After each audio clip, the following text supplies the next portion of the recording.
एक लाइन में ज्यादा अविनाश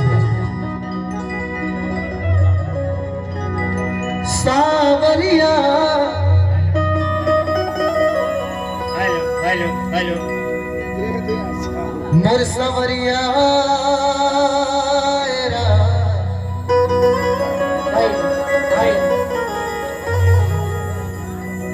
सावरिया रे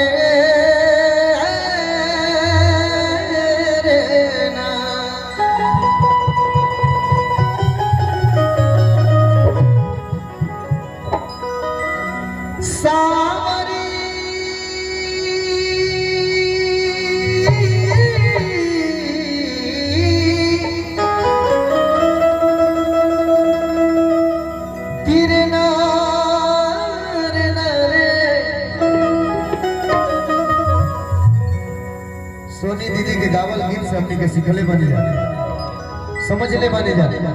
आप हमने के सीनियर हैं और खाली कहे खाली ना हर मकसद हर जगह पे रुआ हमने के सीनियर बने दीदी आपके गावल गीत के अनुयायी बने जा हमने के आपसे सिखले बने एक लाइन में खाली लेवे के बाबू जौना सरदा माई से ईश्वर मिलल बा एक लाइन में कि स्वर दय अरे सरदा भवानी सब बीच